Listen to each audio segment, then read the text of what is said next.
Shalom, selamat pagi. Saya pernah dengar di media sosial ada seorang ibu pengkhotbah. Ya. Beliau bilang jangan terlalu sering di gereja. Oh wow. Kantor tuh urus rumah tangga, pelayanan tuh juga urus rumah tangga. Jangan mau ditipu oleh pemimpin rohani yang pakai ayat lakukan segala sesuatu seperti untuk Tuhan. Saya mohon penjelasan yang alkitabiah supaya son bisa dibantah lagi. Bukankah cinta akan rumahmu menghanguskan aku? Mohon penjelasan Bapak Gembala. Iya, jadi memang sekarang saya lihat sesuai pertanyaan Anda bahwa memang sekarang tuh saya lihat ada banyak pengkhotbah kayak mau bikin sesuatu yang baru sehingga kelihatan unik, lain, waduh baru nih gitu kan. Ya. Maka mereka coba coba mau keluar dari firman tapi dengan cara-cara yang pikir tidak ketahuan tapi ketahuan juga gitu loh. Contoh kayak sekarang dengan beraninya dengan beraninya tapi bodoh dan melawan firman, orang bisa bilang tak usah bayar perpuluhan, contoh ya. Ternyata orang-orang itu setelah dicek mereka itu ada beberapa, saya tahu tapi saya tidak buka detail nama orang segala macam. Kasus saja. Mereka itu anak orang kaya yang memang papanya tuh pelit, tidak mau bayar perpuluhan. Lalu anaknya ini entah setan pakai ke mana, terkujung mengaku jadi pendeta. Kutip ayat-ayat yang secara ngawur, lalu bilang, oh nggak usah bayar perpuluhan. Lalu tuduh gereja makan uang dan segala macam. Mungkin juga ada pengalaman itu, ada gereja tertentu yang dikit-dikit ngomong perpuluhan terus. Mungkin ya. Menurut saya kalau motivasinya mengajar jemaat boleh-boleh saja. Tapi motivasinya memang karena muka uang, nah ini memang dosa. Tidak boleh, ya. Tapi bagaimanapun itu firman. Jadi yang salah bukan ayat itu, tapi motivasi orang. Jadi kalau dia ajar untuk memang cari uang, ya menurut saya dia harus bertobat pendetanya. Ya, lalu mungkin dengan pengalaman seperti itu ada gereja yang hanya omong-omong perpuluhan dengan motivasi memang memperkaya diri, lalu mereka menjadikan ini satu contoh tetapi tidak fokus kepada kesalahan kelompok ini saja atau gereja tertentu, tapi mereka pukul rata, generalisasi bahwa semua gereja pasti begitu. Kan tidak demikian. Dari mana kau tahu semua gereja begitu? Ya, ada lagi yang karena memang dia sudah kaya, pendetanya. Ya, dia dapat sponsor mungkin banyak dari orang-orang kaya tertentu, uang tutup mulut, sehingga dia juga dengan begitu senang bicara bahwa perpuluhan tidak ada lagi dan lain sebagainya. Termasuk yang satu ini yang Anda bilang, seorang pengkhotbah perempuan, saya tidak tahu siapa, Anda juga tidak sebut nama, bahwa tidak usah di rumah Tuhan, di rumah juga dan lain sebagainya. Jangan percaya pemimpin rohani yang mengatakan bahwa segala sesuatu untuk Tuhan. Kolose 3:23. Saya pikir dia punya cara omong begitu seolah-olah pemimpin rohani lain tuh ya seperti anggapan dia dalam khotbah, yaitu bahwa semua pemimpin rohani lain itu selalu bilang ke gereja terus, tidak usah urus rumah tangga. Itu kan cara-cara yang tidak sehat. Kamu mau tampil jadi pahlawan, tapi pahlawan bodok. Pahlawan yang ngawur, ya. Pendeta mana yang suruh orang di gereja terus? Kau mabok kah? Tidak ada. Semua pendeta juga bilang, ya 2 jam ini dengan Tuhan manfaatkan. Kamu dikaruniakan 22 jam. Ya, kalau bisa 2 jam dalam pertemuan ibadah, kenapa tidak? Ya, jadi menurut saya, kalaupun contoh di tempat saya ya, gereja hampir tiap hari orang di gereja. Tapi Senin cuma 1 jam itu berdoa. Dan orang yang pergi itu dia tahu dia akan hadapi banyak problema. Minimal selama 23 jam tersisa itu. Gitu. Jadi dia perlu berdoa. Lalu Selasa 1,5 jam sampai 2 jam. Rabu 2 jam. Kamis 2 jam. Ya, Jumat 2 jam. Sabtu juga 2 jam. Hanya Sabtu dong sertai dengan uli kurs segala macam. Jadi bisa 3 jam. Ya. Karena itu kaum ibu. Tapi itu sukacita mereka. Mereka ada di komunitas yang benar. Bukan hanya dengar khotbah, ulik sambal, makan rujak. Ya. Kan saya tahu siapa aktor di balik itu semua. Saya tahu. Sangat dekat dengan saya. Ya. Dialah istri terkasih ya.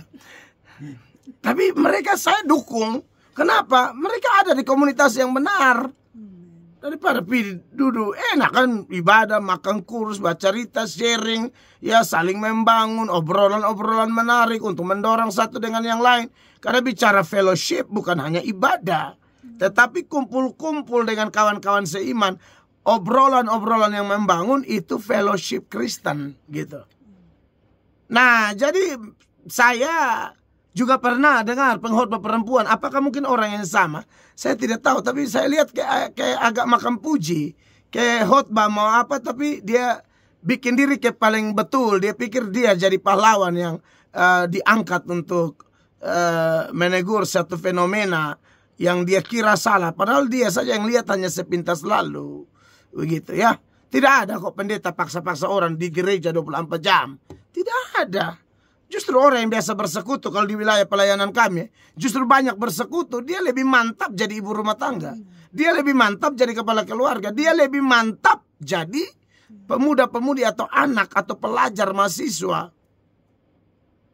Karena dia percaya ibadah mencari kehendak Tuhan itu menjauhkan dia dari dosa. Sebaliknya, mencari dosa itu menjauhkan dia dari ibadah yang di dalamnya ada kehendak Tuhan. Maka dari itu saya pikir firman Tuhan seperti Anda kutip juga sudah jelas. Cinta akan rumah menghanguskan aku itu benar. Lebih baik 1 hari di rumah Tuhan daripada 1000 hari di tempat lain.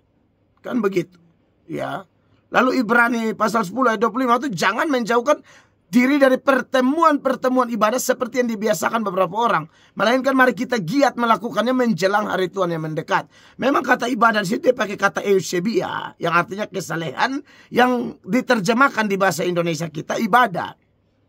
Tapi memang ibadah itu bagian dari proses membuat diri semakin saleh. Gitu ya. Tuhan memberkati. Terima kasih untuk jawabannya, kiranya menyegarkan dan meneguhkan juga untuk yang bertanya dan kita semua yang mendengarkan. Ya. Shalom, selamat pagi Bapak Pendeta. Salam, selamat pagi. Saya mohon penjelasan.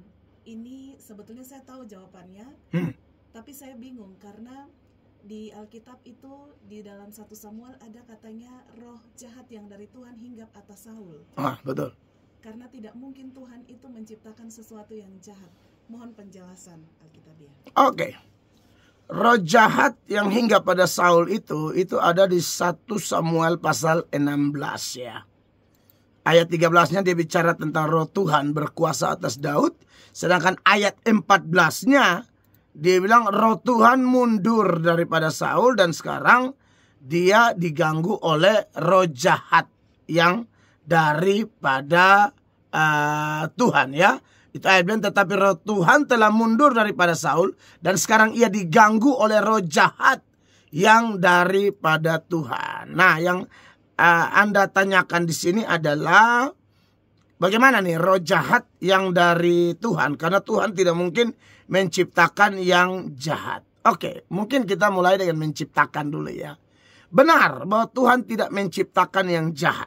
Tidak pernah. Bandingkan dengan Kejadian 1 ayat 31, di situ semua sangat baik.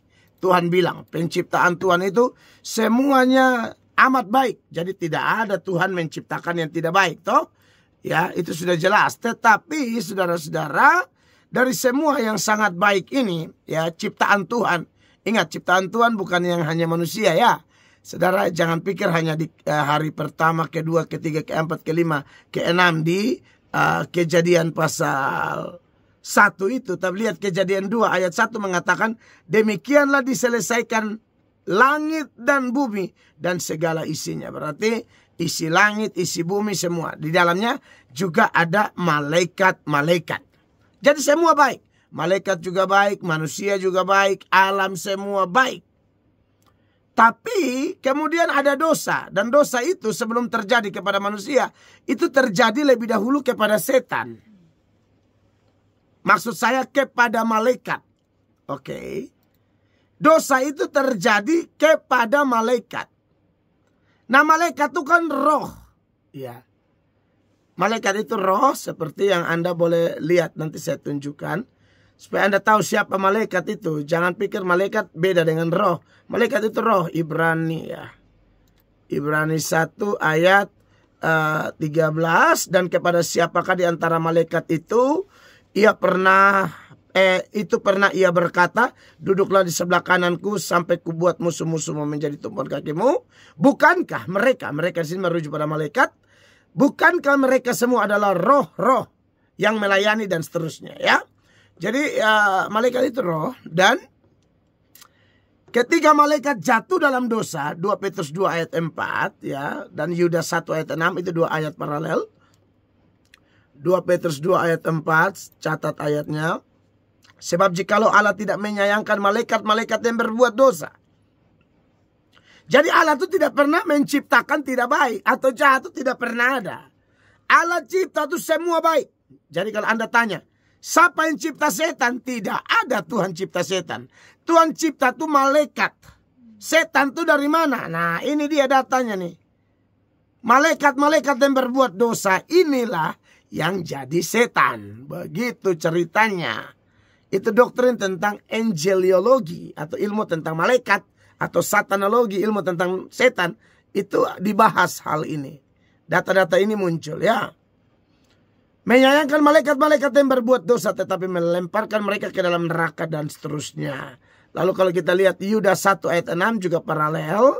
Di sana dikatakan ya, dan bahwa ia menahan malaikat-malaikat yang tidak taat pada batas-batas kekuasaan mereka. Dosa itu ialah melampaui batas-batas, begitu ya. Dosa itu melawan firman Allah dan seterusnya. Jadi kekasih Tuhan, kita clear ya, Tuhan tidak pernah menciptakan sesuatu yang jahat. Begitu juga manusia. Allah cipta manusia itu suci, hanya melawan. Dan kenapa manusia melawan dosa, melawan Tuhan, bikin dosa? Malaikat yang sudah jatuh tadi, yang sudah jadi setan itu, yang datang tunggangi ular, goda manusia supaya mengalami nasib yang sama dengan dia. Begitu. Jadi itulah terjadi kejahatan. Jadi kejahatan itu terjadi karena pilihan bebas dari makhluk ciptaan Tuhan, baik malaikat maupun manusia. Begitu ya. Nah, dikaitkan dengan pertanyaan Anda, kok roh jahat daripada Tuhan? Nah, sekalipun mereka sudah menjadi jahat, tapi mereka bukan berarti penguasa alam semesta. Mereka juga diatur. Mengerti ya? Setan itu, dia ada kuasa, dia tidak mau kuasa. Tetap Tuhan penguasanya. Jadi Tuhan masih bisa perintah setan. Anda jangan menganggap setan kemudian mantan-mantan malaikat itu kemudian lebih hebat dari Tuhan Allah. Yang hukum mereka siapa? Tuhan Allah. Mereka menurut surat Yudas, mereka itu tidak taat pada batas-batas kekuasaan mereka, maka Allah menahan mereka. Kata menahan di sini, Allah yang kuasai mereka. Dan untuk kepentingan tertentu, Allah bisa suruh perintahkan mereka. Nah, roh jahat yang dari Tuhan itu, Allah perintahkan masuk ke dalam Saul. Kita tahu siapa Saul. Kalau diibaratkan konteks Kristen, Saul ini Kristen palsu. Ya, Saul perwakilan Kristen palsu ini, ya, Tuhan izinkan roh jahat itu masuk kepada dia, mengganggu dia. Nah, kita cari tahu, roh jahat ini ganggu dia dalam rangka apa? Inilah bentuk penghukuman Allah. Catat, bentuk penghukuman Allah kepada Kristen-Kristen palsu seperti Saul. Jadi bisa tidak Anda yang Kristen palsu, ya, atas izin Tuhan, orang suanggi Anda lalu setan masuk ke Anda, bisa tidak? Bisa. Tidak mungkin setan itu masuk ke dalam diri seseorang tanpa restu Tuhan. Dan untuk orang-orang jenis Saul, catat ajaran ini, orang-orang jenis Saul, setan diizinkan masuk ke dalam diri mereka oleh Tuhan sebagai bentuk penghukuman. Saudara catat ini. Sedangkan Anda yang mau bertobat, justru setan itu lari daripadamu. Jangan salah. Kita semua ini kalau tidak bertobat, ada setan semua. Saudara dengar, ini khotbah, ini pengajaran. Siapapun Anda di rumah, suami kah, istri kah, bapak kah, ibu kah, pejabat kah, termaksud pendeta kah, Loh, kok pendeta juga bisa ada setan? Ya kenapa tidak bisa? Yudas rasul aja bisa ada setan. Rasul itu lebih jabatan lebih tinggi dari pendeta. Yudas itu rasul ada setan. Baca tuh Lukas 22 ayat 3. Ya. Yudas itu rasul. Jadi Yudas, Saul, satu keluarga semuanya beda zaman. Dan kita-kita yang sudah Kristen tapi ya hanya Kristen saja masih terikat dengan dosa-dosa. Setan ada padamu kawan. Ya, saya tunjukkan supaya Anda jangan bilang, ini satu nih kalau ketemu main setan terus. Bukan. Lebih baik saya kasih tahu sekarang kan daripada Anda terikat tambah parah begitu loh. Efesus 2 mulai ayat 1. Ini ayat kan bilang begini. Kamu dahulu sudah mati karena pelanggaran dan dosa-dosamu. Jadi kalau dosa kita belum dibereskan oleh Sang Penebus, satu-satunya yaitu Yesus Kristus, maka kita mati rohani gara-gara dosa-dosa kita. Nah, bagaimana kondisi kita kalau mati seperti itu, mati rohani? Ayat 2. Kamu hidup di dalamnya karena kamu mengikuti jalan dunia ini. Ya, jalan dunia ini mengikuti di sini. Kamu taat setan, taat jalan-jalan dunia, taat jalan-jalan yang melawan Tuhan. Karena kamu, perhatikan, mentaati penguasa kerajaan angkasa. Yaitu roh yang sekarang sedang bekerja di antara orang-orang durhaka. Jadi buat penanya dan pendengar, bukan hanya Saul. Semua Anda yang tidak percaya Yesus, setan ada padamu. Nah, manifestasi hidupnya bagaimana? 3. Ya. Sebenarnya dahulu kami semua juga terhitung di antara mereka ketika kami hidup di dalam hawa nafsu daging dan menurut kehendak daging dan pikiran kami yang jahat. Pada dasarnya kami adalah orang-orang yang harus dimurkai sama seperti mereka yang lain. Jadi saudara yang hidup dalam hawa nafsu, dalam kedagingan, dalam pikiran jahat, itu contoh-contoh ya. Pikiran jahat bagaimana mau rampas orang punya istri, mau rampas orang punya suami. Ya. Saya pikir hanya bapak-bapak yang ganggu orang. Sekarang ibu-ibu juga ganggu orang. WA orang punya laki, puji orang laki, orang punya laki pun kumis, sampai orang cukur kumis. Karena dia, aduh kurang ajar ini. Omong-omong dulu enak banget nih kalau ke hotel nih. Gitu, kurang ajar ini kuntilanak hidup. Ya, jadi kalau kita lihat fenomena-fenomena sekarang ini ngeri-ngeri sedap loh. Yang lebih menyedihkan kalau itu agama Kristen. Aduh Tuhan, tolong. Jangankan Saul dan Yudas saya bilang. Ya. Jangankan Saul dan Yudas. Kita semua yang tidak bertobat. Ya. Allah bisa pakai setan. Ya, sebagai bentuk penghukuman. Berkuasa atas kita. Jadi jangan kaget ya. Bahwa setan ada. Makanya harus dilepaskan. Dan kalau sudah dilepaskan harus bertobat sungguh-sungguh. Bandingkan dengan Matius 12 ayat 43 sampai 45. Catat itu ayat, saya tidak baca lagi. Intinya itu ayat bilang begini. Setan itu ada dalam diri orang. Tapi kemudian setan itu keluar. Kenapa keluar? Bisa jadi orang itu ada komitmen bertobat kah, ada KKR, altar call kah, ya didoakan mulai komitmen, setan keluar. Tapi setan itu dia akan kembali. Kalau tempat di mana dulu dia tinggal, yaitu Anda dan saya, dia kembali ternyata rapi, teratur, bersih, tapi kosong. Nah ini bahaya. Kosong itu tidak ada firman, tidak ada pelayanan. Makanya hamba Tuhan tadi bilang jangan ke gereja, teman cari hal. Sudah tahu kita masalah begini banyak. Kau tidak ke gereja bagaimana? Jangan terlalu di gereja, jangan terlalu di gereja. Saya tahu di gereja itu kontrak. Makanya dia tidak mungkin tiap hari. Kalau ke gereja, iya kok itu pasti itu ibu yang dijawab. Di gereja kan ada gereja sendiri. Kontrak jadi hanya pakai hari Minggu. Nah kalau ketong ini kan gereja milik sendiri. Mau datang tiap hari. Almarhum pendeta Yakob Nahawai bilang apa? Gereja harus lebih ramai dari kantor lurah. Itu pendeta benar. Menurut saya Om Yakob Nawai almarhum benar.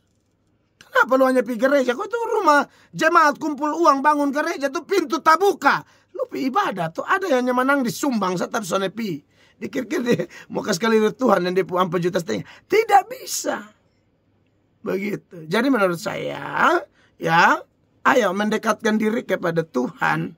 Lalu tunduk kepada Allah. Kalau tidak nanti itu setan pergi, dia kembali, dia lihat rapi bersih tapi kosong, dia masuk kembali. Maka Anda baca di Matius 12 43 sampai 45 itu, di akhir ayat ini dia bilang apa? Keadaan orang itu akan jauh lebih jahat karena setan yang kembali itu ya 7 kali lebih jahat dari setan yang pertama.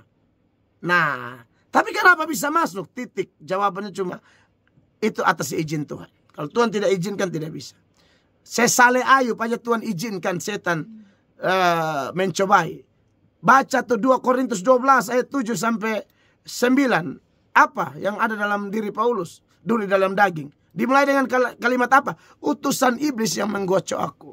Nah, berarti untuk kepentingan tertentu. Kalau Paulus beda. Itu hanya pengujian. Setan itu kan memang Tuhan izinkan masih ada. Supaya kita bergantung pada dia. Begitu ya. Itu sih buat penanya, saya harap menolong ya. Tuhan berkati.